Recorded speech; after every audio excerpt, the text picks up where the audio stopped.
The African National Congress has been convening a political education workshop that will adopt a political education campaign to train all ANC members and leaders as part of the Renewal Project adopted by the 51st National Conference.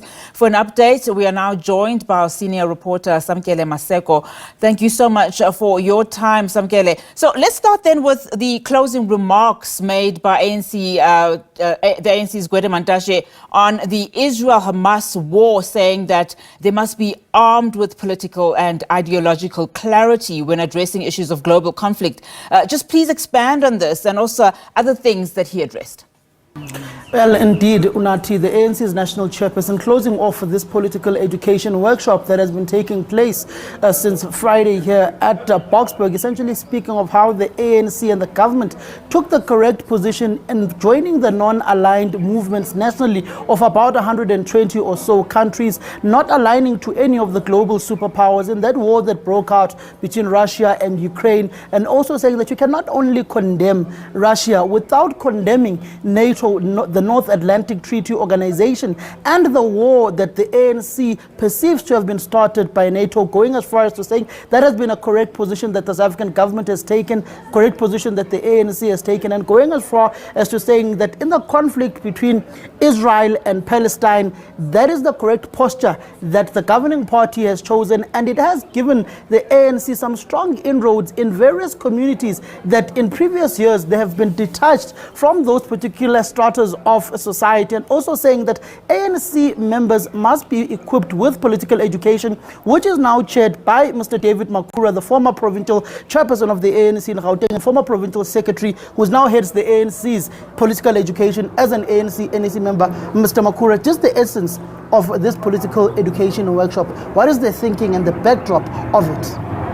Well, the ANC has run political education for almost a century during the different phases of the struggle for freedom in our country, but also in the last 29 years.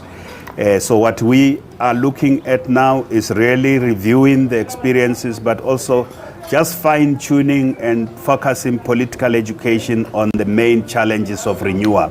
Where this workshop was focusing on how political education is going to be in the forefront of the renewal of the ANC. A lot is often said about renewal. We spent the past 2 days basically looking at what we're going to do to really ensure renewal take root everywhere across South Africa. And one of the recommendations coming out of the workshop to the NEC, because we are going to take this report to the NEC, is that every member of the ANC has to undergo what is called a foundation course. So every member of the ANC, even those in leadership now, are going to be, it's a kind of refresher training to ensure that we cultivate. The values are very, very important. The kind of values that the ANC espouses. There's a disjuncture between our values and what in practice the ANC members and leaders do. So the foundation course is going to be run throughout the country. We're launching it in January next year, as simultaneously as we will be running our election campaign. It's part of the renewal of the ANC to make sure we have an organization that exists in communities, that focuses on improving development in the communities, that every member of the ANC needs to know. You don't just join the ANC because you see things there that you hope you want to achieve. It is joining the ANC is the task about serving the people. So this foundation course will also be accompanied by specialized training. I'm saying we have a lot of experience, we have trained lots of people, but the impact is not there. We train public representatives, the impact is not there. We train people who are in government, the impact is not there. So we spent the last 2 days looking at the partnership we are going to strike. Everybody who is elected in a position in the ANC, that election will also be accompanied. In addition to the foundation course, there'll be specialized training for people elected in government, those who are serving in executives, those who are serving in constituencies, but also those elected in the ANC. And in here we are doing one thing. We really want to make sure We have the quality of a member, the quality of a leader who enables us to fast-track a change, the change that the communities can feel. That's what political education is about. When you speak of this political education, your national chairperson also spoke about the veterans of the party. Yes. Some who have said that the ANC has betrayed the ideals of the revolution and then has betrayed South Africa, saying that veterans cannot speak loosely and recklessly. You've seen a number of veterans coming out and criticizing the incumbent leadership of the ANC, which you form part of. Yes, we had, to be precise, 12 veterans who were part of the workshop. They have made, the ANC values veterans a great deal. They are the freedom fighters who themselves have made enormous sacrifices, but they also understand the ANC deeply. They understand its values, they understand its culture. And when, from time to time, when they think there's deviation from what the ANC is supposed to do, they will speak out. And it's in the nature of how they were raised that they should speak out. I think the main focus from a political education point of view, we want the veterans, we want to hold hands with the veterans. We don't want them to be speaking, standing that side about what they see as wrong, and that's why they were here. They made very, very constructive contributions. They are going to be playing a very important role also in the foundation course. I work quite, in fact, since I was appointed by the NEC in February, I've been working with veterans on induction of regions, induction of the leagues of the ANC, also the induction of the provinces. So the veterans are raising criticism from a good heart. I want to say all their criticism come from the good heart, but most importantly, we want to hold hands with the veterans. And in the political education program, the veterans are playing a very important role. A lot of what we were discussing here on the foundation, even the veterans themselves are saying, you know what, even if we are veterans, we ourselves want to be part of the foundation course. We want to start afresh in rebuilding, remodeling an ANC under conditions that are different, but an ANC that will always be the best weapon to achieve the goal of transformation of our country into a non-racial, non-sexist and democratic, most importantly, prosperous society where every South African thrives and prosper. So that's what the Veterans League and the veterans are helping us to do. Of course, the conditions are new. We also bring young people here, and we also want intergenerational this intergenerational dialogue. We had the Youth League members and SASCO and COSAS at the workshop, and we had the veterans. Young people are bringing fresh ideas and new thinking. They bring energy, and the veterans are bringing experience. We are forging this together. So I'm not worried about the criticism that comes from the veterans. We are working with them solidly on the renewal of the ANC.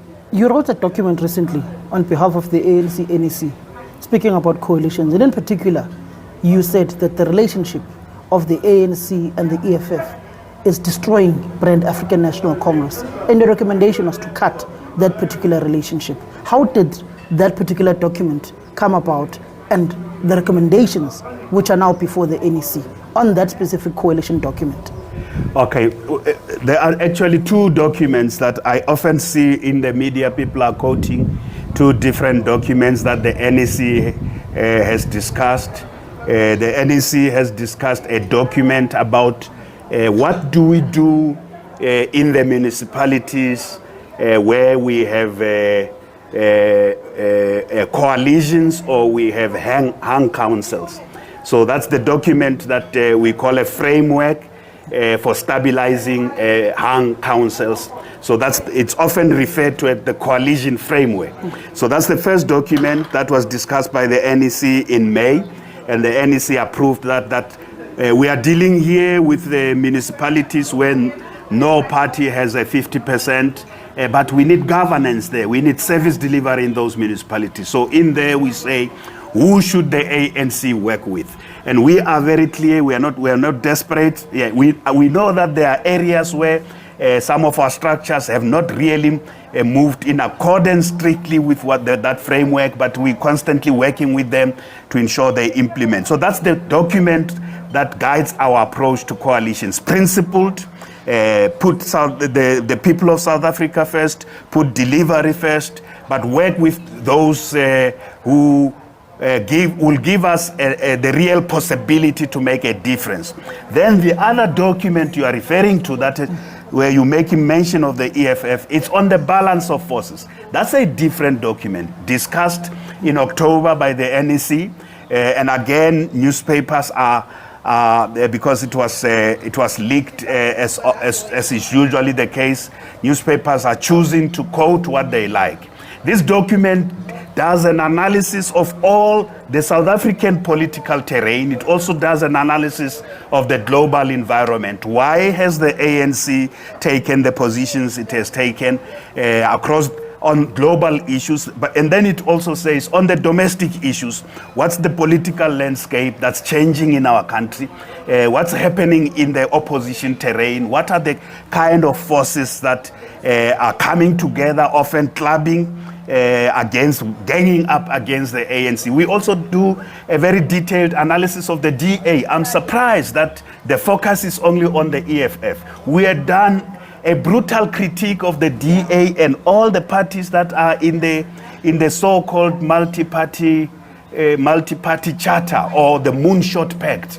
And then we analyze other parties outside that, that include the EFF. Again, there we do a very brutal and frank critique of what these parties are, what makes them tick, other than what they say in public, what are the underlying philosophical, if there's any, positions, but also what are their motives.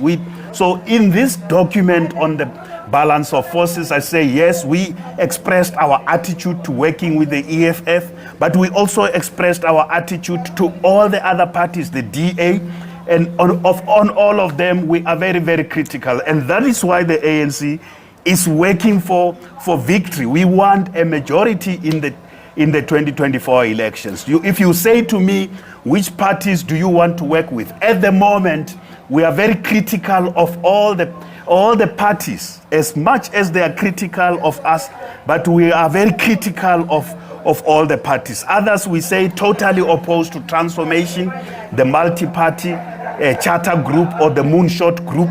We say total, even if they try to get a black face, as they are trying to do, the newspapers are reporting, and we know they are trying to get, and they've tried, even if they try to get a black face, they are trying basically to mask their agenda. Their agenda is to leave the South African economy as it is, essentially dominated by whites, and they may call themselves different things.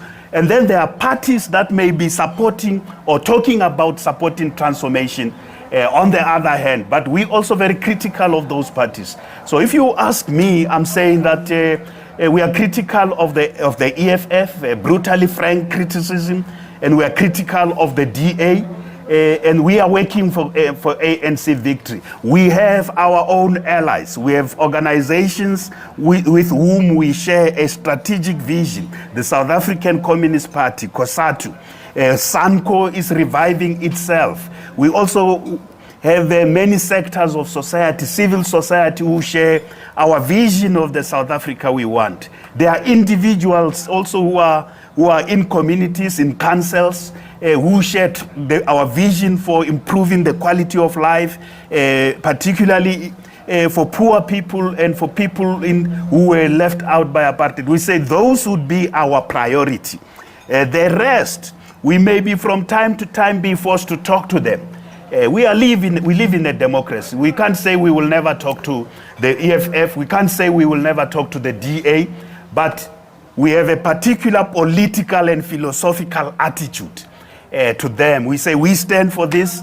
This party has got these problems, and that what they bring on the table is not going to help us with renewal. It's actually, whether it's the EFF or the DA, even if they stand on different sides, we're saying that both of them